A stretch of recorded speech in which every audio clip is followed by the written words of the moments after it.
मित्रों, एस्ट्रो मोदी में आपका फिर से स्वागत है।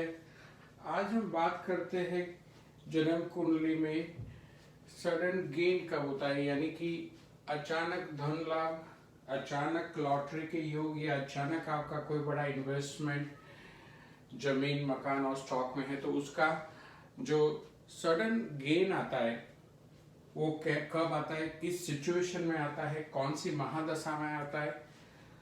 अब ये जो क्वेश्चन है सडन अचानक धन लाभ का, ये 10 में से 9 लोगों की कॉमन क्वेश्चन है, चाहे वो नौकरी करते जातक हो या व्यवसाय करते जातक हो। लेकिन ये बड़ा डिमांडिंग क्वेश्चन है और काफी कॉम्प्लिकेटेड भी है। और उसके अंदर अगर जब तक आप जन्म कुंडली की छोटी से छोटी डिटेल्स में नहीं जाएंगे तो वो अचानक लॉटरी, अचानक जैकपॉट, अचानक इन्वेस्टमेंट में बड़ा गेन होना वो कैसे मालूम पड़ेगा। तो पहली बात तो ये दर्शक मित्रों, आप जन्म कुंडली का सबसे पहला पेज जन्म लग्न कुंडली आप ओपन कीजिए।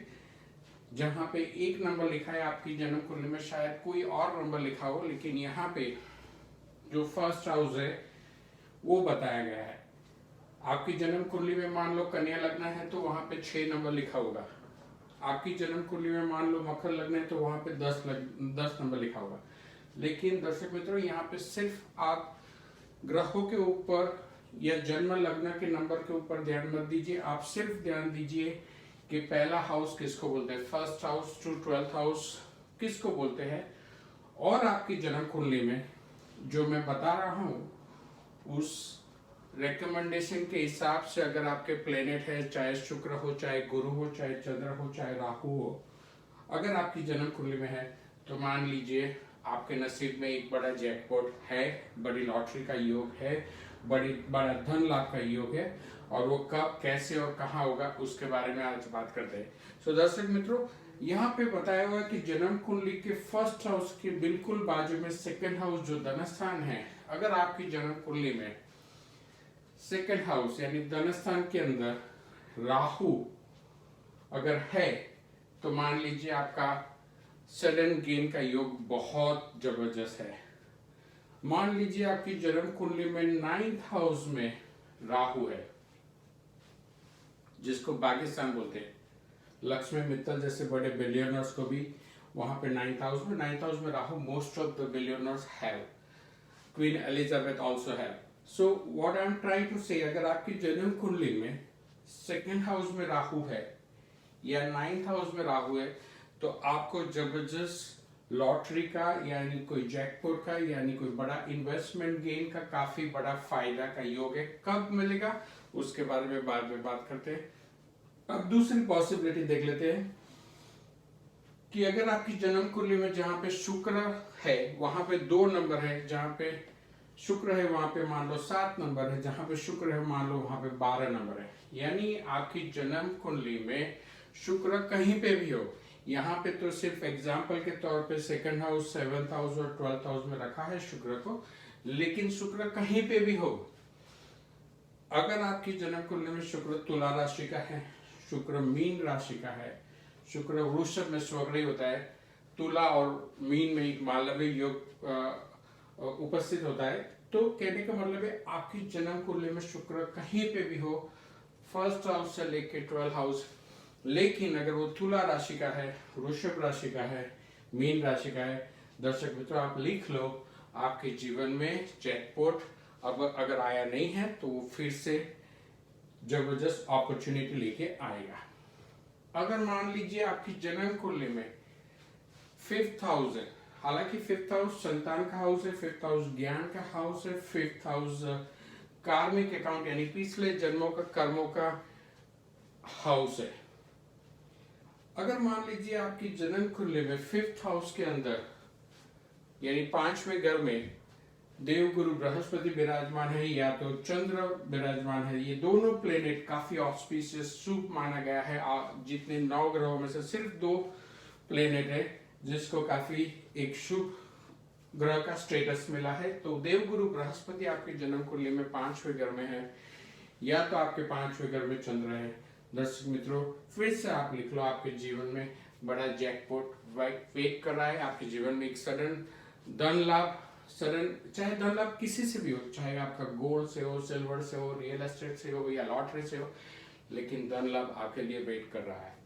सो दर्शक मित्रों, आपको सिर्फ और सिर्फ 3 प्लेनेट पे ध्यान रखना है। आपको ये देखना है कि राहु कहाँ बैठा है, 2nd हाउस में या 9th हाउस में। आपको ये देखना है कि शुक्र जहां पे आपकी जन्म कुंडली में कहीं पे भी हो, लेकिन उसके बाजू में 7, 12 और 2 नंबर लिखा है या नहीं लिखा है। और आपकी जन्म कुंडली के 5वें घर में देवगुरु बृहस्पति या तो चंद्र जैसा कोई शुभ ग्रह बैठा है या नहीं बैठा है। अब मान लीजिए ये तीनों परिस्थिति में से कोई भी एक परिस्थिति आपकी जन्म कुंडली में है, तो दूसरा क्वेश्चन ये है कि कब होगा ये धन लाभ, कैसे होगा धन लाभ, किस परिस्थितियों में होगा धन लाभ, और वो जो धन लाभ रहेगा वो जीवन भर रहेगा, आजीवन रहेगा कि नहीं रहेगा। तो ये क्वेश्चन का जवाब ये ऐसा है कि मान लीजिए आपकी जन्म कुंडली में राहु धन स्थान में है, कोई भी राशि का राहु लेकिन धन स्थान में है, या राहु भाग्य स्थान में है।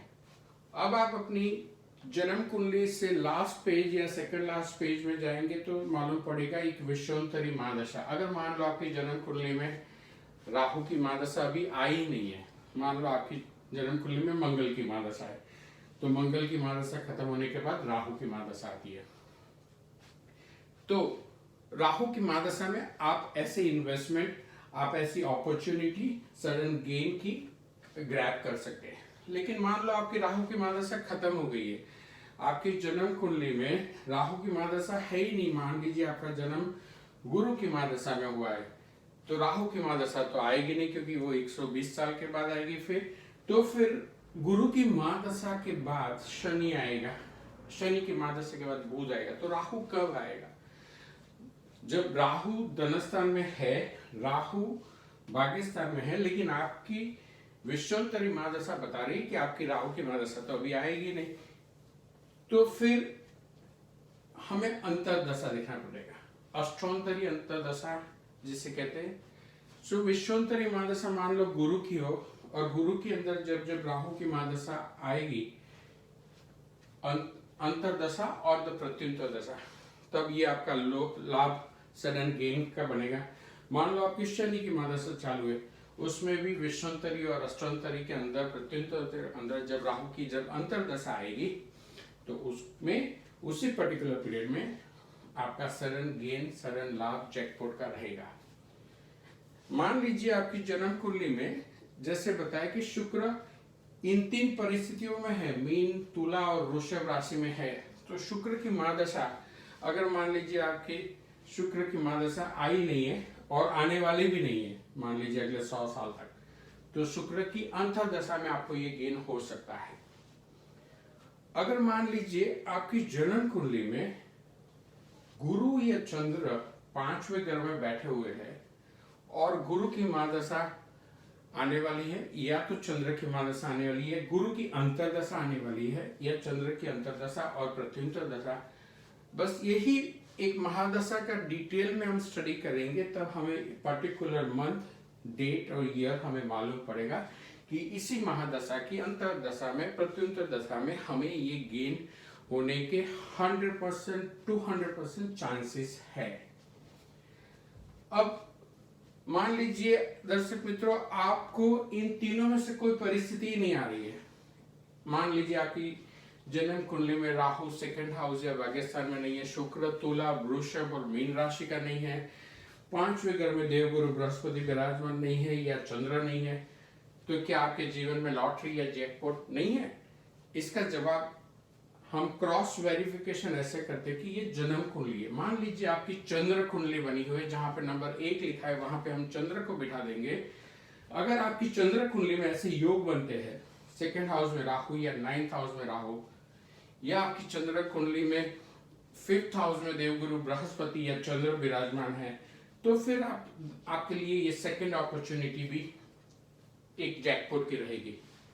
अगर आपकी जन्म कुंडली चंद्र कुंडली में कहीं से भी 2nd हाउस राहु या 9th हाउस राहु नहीं आ रहा है, या तो 5th हाउस गुरु नहीं आ रहा है, तो क्या अपॉर्चुनिटी रहेगी? तीसरी अपॉर्चुनिटी है कि जन्म कुंडली के अंदर जहां पे 1 नंबर यहाँ पे लिखा है, जो 1st हाउस है, वहां पे आप सूर्य को बैठा दीजिए और एक सूर्य कुंडली बनाइए, यानी सूर्य फर्स्ट हाउस में रहेगा, बाकी के प्लेनेट उसके हिसाब से सेकंड, थर्ड से लेके 12th हाउस में रहेगा। अगर आपकी सूर्य कुंडली में ऐसे योग बनते हैं कि सेकंड हाउस में राहु है, अगर मान लीजिए आपकी सूर्य कुंडली में 9th हाउस में राहु है और सूर्य कुंडली से 5th हाउस में देवगुरु बृहस्पति विराजमान है या तो चंद्र विराजमान है, तो दर्शक मित्रों ये आपके लिए एक बड़ी अपॉर्चुनिटी है। सो दर्शक मित्रों, कहीं ना कहीं एक जैकपॉट की अपॉर्चुनिटी एक आम आदमी को हमेशा रहती है, और कब वो जैकपॉट मिलेगा उसका उसको ज्ञान नहीं होता है। 10 में से 9 लोग ये क्वेश्चन पूछते हैं और 10 में से 9 लोगों को ये अपॉर्चुनिटी हो सकती है।